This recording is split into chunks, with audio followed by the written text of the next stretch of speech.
Ça y est, on y est, dernier match, et là je peux le dire, c'est le dernier de cette journée de compétition. Alors certes, il ne fait pas partie officiellement de la journée numéro 7 de cette Proximity Pro League, il fait en réalité partie de la journée numéro 6, mais il avait été reporté, il est maintenant joué.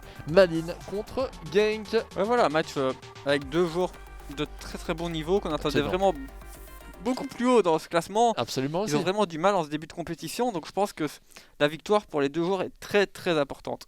C'est vraiment, tu fais bien de les définir comme ceci, parce que pour moi c'est l'intérêt de ce duel, c'est vraiment ce côté, on s'attendait à les voir dans le top 8 même presque facilement, avec un Miran qui semblait bien à son avantage sur un mode 90 comme celui-ci, où il pouvait faire participer son côté technique, ses facultés justement à ce niveau-là, dans les petits espaces également. Un Abdoulaye qui nous a montré de si belles choses justement durant la compétition précédente. Il avait fini demi-finaliste, il semblait parti pour faire partie de ce fameux top 8, voire même d'un top 4, top 5. Et bien pour l'instant, des deux côtés, on n'y est pas. Non, c'est vrai. Et c'est dommage. Et c'est dommage parce qu'on pourrait aussi se dire, voilà, c'est deux très bons joueurs. Là, on a encore vu Malines perdre. On avait Abdoulaye prendre un point contre Anderlecht, ce qui est une assez bonne performance malgré tout. Ouais, effectivement. Enfin, peut-être qu'il part un peu favori quand même dans cette confrontation. Ouais, que Abdoulaye, il n'avait pas non plus un calendrier hyper simple non plus. Non. Celui de Miran n'était pas simple non plus, mais pas compliqué non plus. Donc c'est vrai que Miran aurait pu prendre plus de points quand même. Hein. C'est-à-dire que c'est effectivement ça le souci, c'est que Miran, là encore à l'instant, lorsqu'on l'a vu perdre cette confrontation face au Cercle de Bruges, il partait largement favori, il finit par perdre la confrontation et il donnait les 3 premiers points à cet effectif, à ce club. Alors certes, on l'a déjà répété maintes et maintes fois, c'était la meilleure des lanternes rouges et il manquait de réussite. Mais malgré tout, sur le papier, c'est ce genre de problème qui fait que Miran actuellement est mal classé. Oui, c'est vrai. Si on regarde un petit peu le classement général à l'issue de la 7ème journée, mais sans évidemment considérer encore justement la position de ces joueurs, eh bien on voit que Malines, il est 13ème, Genk 12ème, donc avec 8 et 7 points, le top 8 pour l'instant il est à 12 points, quoi qu'il arrive ils ne seront pas dans le top 8 même en cas de victoire. Et ça, c'est vraiment pas un élément auquel on aurait pu s'attendre en début de compétition. Non, c'est vrai, donc voilà, c'est vraiment, je pense, le match... Ce qui est bien, c'est qu'on sait que les deux joueurs doivent vraiment aller chercher les 3 points, donc j'ose espérer qu'ils vont jouer offensif, qu'ils vont nous proposer du beau football. Ouais, c'est ce qu'on espère effectivement. Parce qu'il n'y a aucun des deux joueurs qui peut se satisfaire de 1 point dans ce genre de match. Aucun. Surtout vu la physionomie de la compétition. Parce qu'encore une fois, si on était au tout début de la compétition, on aurait pu se dire 1 point, c'est pas si mauvais. Ce sont deux joueurs qui sont probablement dans les meilleurs de la compétition. Là maintenant, on voit que ce n'est pas spécialement le cas. Donc non, ils ne pourront pas se contenter d'un point. Voici donc pour les éléments par rapport à cette confrontation entre Malines et Genk qui va démarrer d'ici très peu de temps. On finit cet échauffement. Statistiquement, il n'y a pas grand chose à relever au niveau justement de différence de but. Bon, il y a peut-être le fait, même si c'est léger, que Malines a une différence de but négative de -1. Mais à part ça, pas grand chose. Hein. Non. Bonne pour Wernersson et le lancement de cette confrontation, l'engagement qui sera malinois. Un match sûrement très attendu du côté néerlandophone. Je ne serais pas étonné, d'ailleurs on les embrasse, hein, nos collègues néerlandophones, les casters également du côté néerlandais, que ce soit un match extrêmement suivi de leur côté. On sait que Malines a énormément accentué son pôle sportif, Genk a créé toute une structure autour. Donc on sait qu'il y a beaucoup de fans autour de ça. On espère que tous les fans francophones de cette même structure sont avec nous dès maintenant pour suivre cette confrontation. Je n'irai pas jusqu'à dire d'anthologie, mais en tout cas d'une importance assez importante. D'une importance assez importante. Il va falloir que je revoie mon vocabulaire, Xavier. Oui, c'est vrai. Wouters. Wouters avec Tarzette. La récupération de Genk. On va chercher les droites avec Preciado pour Kouassi. Einen de nouveau, et on va refaire tourner dans l'axe maintenant. Run d'observation, hein, vous le connaissez, c'est la même chose que dans le football, sauf qu'évidemment ça se fait en beaucoup moins de temps que dans le football. C'est ce petit côté, on va voir ce que l'adversaire peut donner. Si l'adversaire joue plus défensif, offensif, se poser la question de l'utilité, la qualité de notre formation par rapport à celle qui est jouée par l'adversaire, etc. Attention avec Wout qui va reprendre de la tête ce ballon. Premier tout petit danger. Et on relance une profondeur là maintenant sur les gauches avec Storm. Storm toujours face à Einen. Storm, la petite feinte, elle a failli sortir en coup de pied de but. Heureusement, on revient en... Oula, c'était bizarre, c'est comme tentative. Je pense qu'il a un petit peu raté ce qu'il voulait faire. Ça, je pense que je m'en serais douté aussi. Mais c'était. Pour moi, c'était simplement une passe en retrait qui a eu beaucoup trop de puissance. Et le problème, c'est que c'était de la position peut-être un peu complexe pour un Oui. joueur à Ouais, faire c'est une vrai. passe comme celle-ci. Preciado. Preciado. On revient vers Onuachu.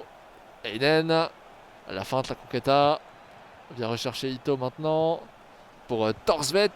Ito de nouveau. Il pousse ce ballon et un peu trop loin d'ailleurs. Récupéré par Wout Van Damme. Schved et Caboret. Caboret encore interception de Limbombe et Vanderberg pour Bonny. Et sur l'aile gauche, il peut solliciter maintenant Wernersson. Pour une profondeur peut-être. Non, on n'a pas tenté la profondeur vers Storm si je me trompe pas, qui essaie de se rendre disponible. C'est effectivement lui. Storm pour Wernersson. Jeu en triangle, c'est fait avec Bonny qui va même aller chercher un peu en dehors de cette structure. On a du mal quand même à trouver l'espace. Ouais, c'est vrai. Apparemment, voilà, c'est un match où on voit que Genk essaye de prendre un petit peu le jeu À son en compte. main. Voilà, il essaye d'apposer un petit peu sa griffe. Il se crée pas encore beaucoup d'occasions, parce que voilà, c'est que la 20e minute de jeu. Mais on sent aussi que Miran, s'il a une occasion ou l'autre, si Abdullah lui laisse l'espace, il va pas se laisser prier. Ouais, c'est ça. Et ça, c'est des deux côtés, hein. Si on laisse le petit espace, la petite erreur, ce sont des joueurs qui vont réussir très très bien à en profiter. Vanderberg avec cette jolie passe pour Wernersson pour changer d'aile. Avec Drive, dommage que Drive contrôle ce ballon un peu trop loin. Et pour Limbombe. Torsvet Limbombe, maintenant sur l'aile droite peut-être. On a vu encore une profondeur qui avait été lancée du côté de Genk. Tout à droite de votre écran, elle est encore présente ici. Avec Preciado. Preciado, la passe en retrait pour Heinen avec Torsvet. Onuachu. On revient vers Torsvet, pardon. Et Limbombe maintenant, et Wout va récupérer ce ballon. Niveau construction, c'est plutôt intéressant. Très peu de phases brouillonnes. On arrive à bien construire, mais on manque de cet éclat, hein. Ça me rappelle un des matchs de cette journée. Je ne me souviens plus lequel. On avait eu aussi ce souci. Ah, Charleroi contre Courtrai. Oui. Precedo. Et c'est en général le cas dans des matchs à haute intensité, hein. Dans les matchs où on a deux joueurs qui sont quand même plutôt forts, qui s'annulent et qui au final créent ce genre de situation. Torsvet. Ça peut être dans les deux sens d'ailleurs. On peut avoir soit un match qui s'annule et dans ce cas-là on a très très peu d'occasions, très très peu de buts. Ou alors on peut avoir un match qui s'annule et dans ce cas-là on a des buts partout. Et parce que les deux attaques sont monstrueuses. Onuachu pour Van Damme et c'est récupéré par l'effectif de Malines. Relançant avec Kaya. Kaya toujours. Il peut tenter d'aller chercher l'aile droite. Et il va faire face à Uronen. Ah oh, Uronen qui remet la balle sur Schved et qui va même écoper d'une faute. Un coup de pied arrêté pour Wouters et Uronen. 33e minute de jeu, aucune occasion franche. Non, aucune occasion, voilà. Après, je vais pas dire qu'on s'en doutait, mais c'est le genre de match où tu sais que les deux joueurs vont essayer de se créer des occasions, mais que tu n'auras pas des occasions hyper nettes. Bien sûr. Du moins, pas beaucoup. 0 tir cadré, hein. Vous avez vu cette statistique, la possession est plutôt équilibrée. De joueurs qui doivent certainement se jouer en entraînement aussi, hein. Je ne serais pas étonné de savoir que justement Abdoulaye et Miran s'entraînent ensemble de temps en temps. Peut-être pas sur le mode 90, hein, mais ils ont sûrement déjà dû s'affronter sur FIFA. En plus que dans les compétitions. Évidemment, je ne connais pas leur vie privée à ce niveau-là, ni leur régime d'entraînement, hein. Ito, Einen, Torsvet. On va chercher Limbombe pour éventuellement Noachu qui se fait tacler par Van Damme. Non, attention, le but! Ah, ça malheureusement, ça ne peut pas arriver à ce stade de la compétition. Il y a ce niveau de jeu. C'est payé cash, on vous l'a dit. Une erreur et c'est terminé. Eh bien, la voici, elle était quand même fameuse, hein, cette erreur. Ouais. Ça va peut-être ouvrir le match. Hein. Ouais, en plus, le gardien est passé si proche de la récupérer, Xavier. Ouais, avec un petit peu de chance, Miran aurait pu l'intercepter. Kaya qui va relancer l'engagement malinois et non, on peut s'en vouloir évidemment, surtout quand on sait qu'il était pas mal dans son match. Il réussissait à proposer une belle adversité face à Genk. Et pourtant, malheureusement, ça ne suffit pas et on perd un ballon un peu désolant. C'était un mélange entre une perte de balle et un contre favorable, malgré tout. Oui. Aiden pour Limbombe. Wouters sur l'aile gauche. Peut-être aller chercher la balle de break, hein, directement. Parce que c'était le premier tir, hein, et ce sera probablement le seul tir de la première mi-temps. C'est vous dire à quel point eh bien, les défenses font un travail assez monstrueux, hein, aujourd'hui. Onuachu, attention, ce sera peut-être deuxième tir, il y aura deux tirs. Onuachu et le le tir qui sera même pas tiré au final. Ça revient dans les pieds de Torsvet avec Bonny. Ah dommage, il avait une très très belle proposition avec Onwatchuk qui avait réussi à tromper le gardien adverse avec cette petite feinte. Mais le problème, c'est qu'il restait 3 défenseurs. Et ces 3 défenseurs se sont placés sur l'angle. Ouais, on était vraiment assez proche du 0-2 quand même. Ouais, très très proche. Et comme vous pouvez le voir, finalement, vu que le tir n'a pas été armé, enfin, ou plutôt a été contenté d'être armé et n'a pas pu être lancé, eh bien, c'est toujours un tir à 0, un but à 0. Le réalisme dans toute sa splendeur. Rien à faire, rien à dire, c'est du réalisme encore une fois. Ouais, c'est vrai. Voilà. Après, on va voir ce que les deux joueurs peuvent nous proposer en deuxième mi-temps. Parce que voilà, Miran va devoir sortir un petit peu plus. Abdoullah Weiss, normalement, aura plus d'espace. Donc, il va peut-être pouvoir s'exprimer un peu plus offensivement. Peut-être que le match sera plus ouvert. C'est vrai, surtout peut-être pas à la 45e. Parce que Miran doit aussi se dire, je fais un bon match, ma formation marche bien. Je devrais continuer dans ce sens au moins jusqu'à la 60e, 70e. Il n'est encore mené que d'un but. Ouais. Et après, se dire, là, je vais prendre des risques, parce que qui dit prendre des risques dit évidemment probabilité déjà d'épuiser ses joueurs, et ensuite d'avoir une situation où 1-0, 2-0, 3-0, tu vois. Ouais, c'est vrai. Malinois qui avait mis avec cet engagement de Genk, du KRC, Genk. Faut aussi souligner l'impact, on avait dit, donc, de ces deux clubs dans l'e-sport, avec Malines et Genk qui ont tous les deux, si je ne me trompe pas, un effectif à la Belgian League. C'est ça. De League of Legends. Ouais, t'as raison.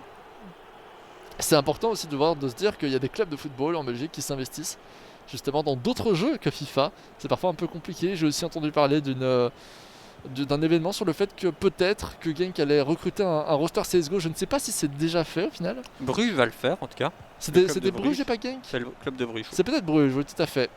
J'ai eu vent en tout cas qu'un club de sport allait recruter un roster CSGO. Counter-Strike Global Offensive, pour ceux qui ne connaissent pas un jeu. C'est compliqué de définir ce jeu pour ceux qui ne s'y connaissent pas. Pampan boum boum.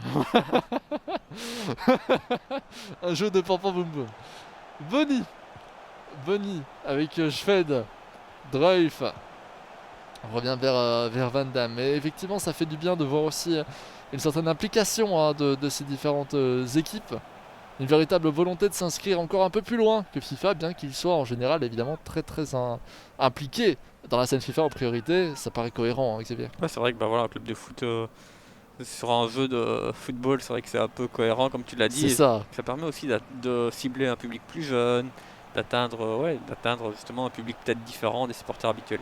Kaya sur cette aile droite.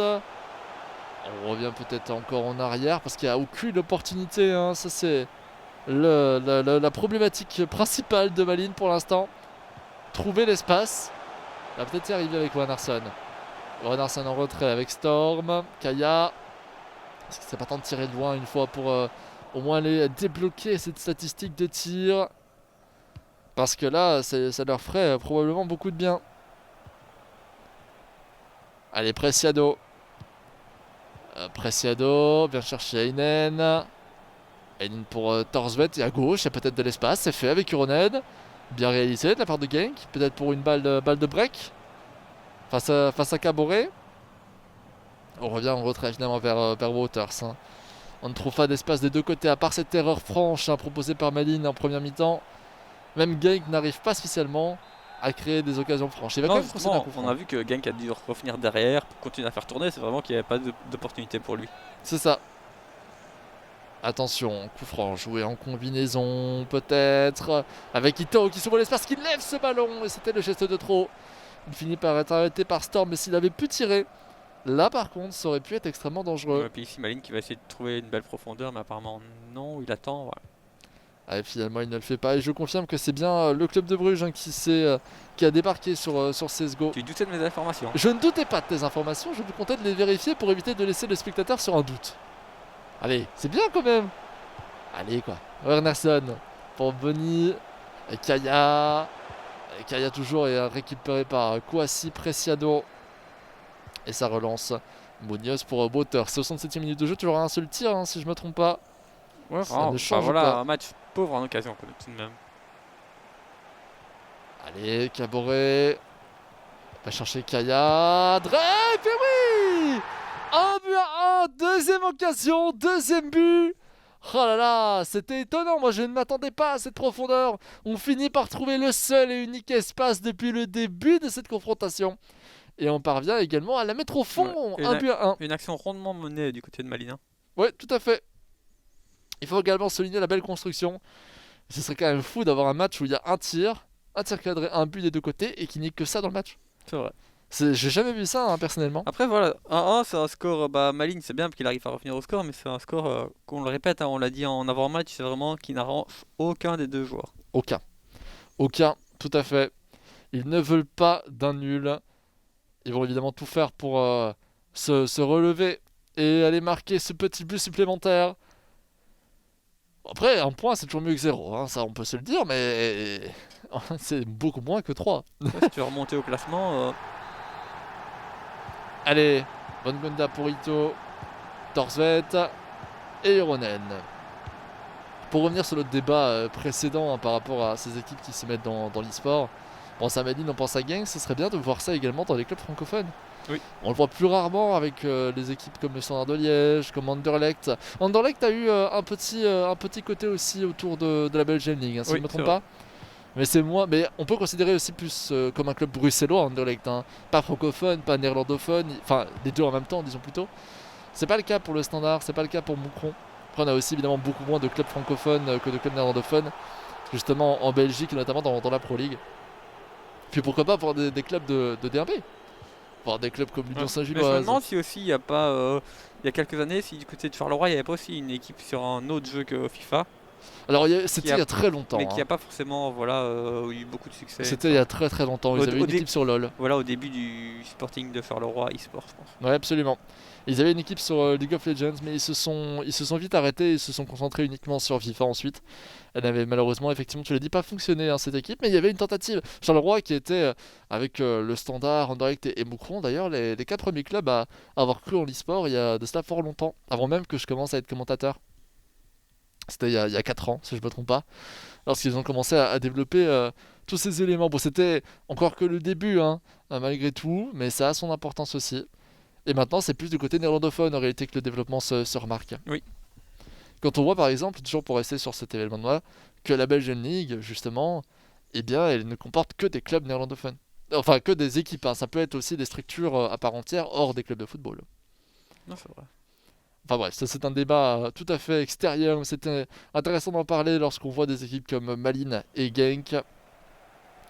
Et ce sera justement Genk au ballon, avec cette belle passe pour Ito, Preciado, Limbombe, Bongonda, la virgule. On concentre bien ce ballon et une opportunité de tir là avec ce drag qui va vers l'avant. Et penalty.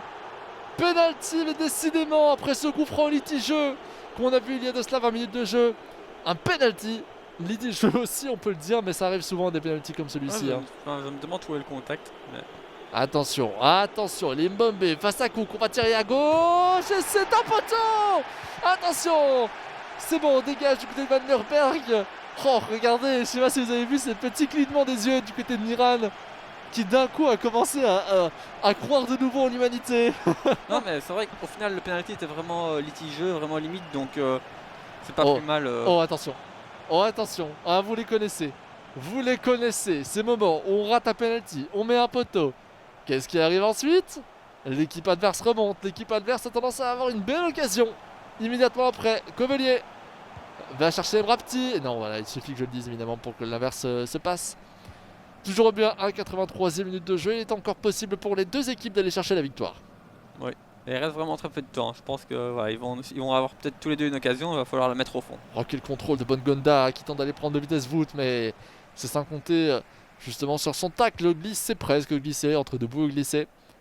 Et là, la profondeur, elle va sortir, malheureusement. Un peu imprécise. En tous les cas, Uronen était très rapide, hein, pour aller prendre ce ballon. D'ailleurs, Uronen qui lance une touche pour Wouters. Bongonda, Torsvet, Limbombe, Einen. D'aller chercher l'aile opposée. Torsvet. Bongonda qui demande la balle et qui l'aura de justesse en position d'enjeu. Non. Bongonda. Bongonda encore. Ito. La fin de frappe d'Ito vers Torsvet maintenant. Oyen. Luka Oyen. Luka Oyen toujours le râteau. Va rechercher Torsvet. Pour Limbombe et Van der Berg qui va contrer ce ballon finalement. On revient vers Heinen avec Oyen. Torsvet. La belle profondeur. Attention! Attention! Oui! Incroyable! On vient marquer, mais est-ce qu'on est en position d'enjeu? Je ne pense pas. Abdoulaye qui remonte à 2-1 à la toute fin de ce match. Incroyable!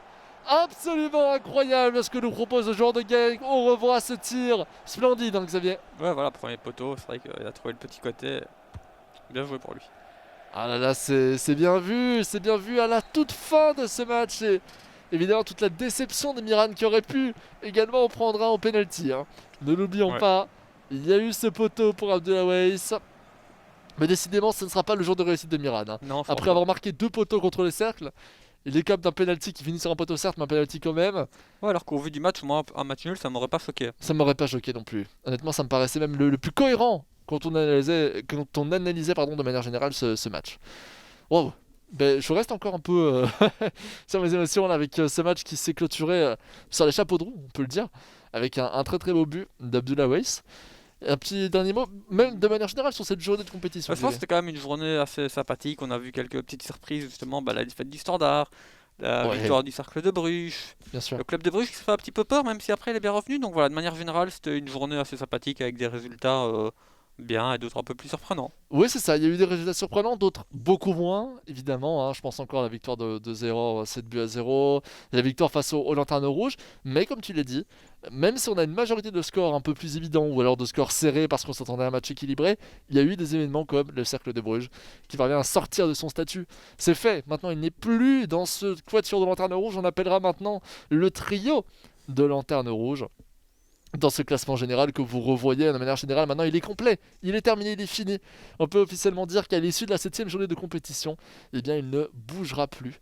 Ouais. Voici donc pour tous les éléments. Petit dernier mot ? Non, je pense que c'est un bon moment pour clôturer cette émission. Ah évidemment, et on va clôturer cette émission. Il n'y a rien de mieux à faire que de remercier l'ensemble de l'équipe qui travaille justement pour tout ce projet, pour cette Proximity Pro League.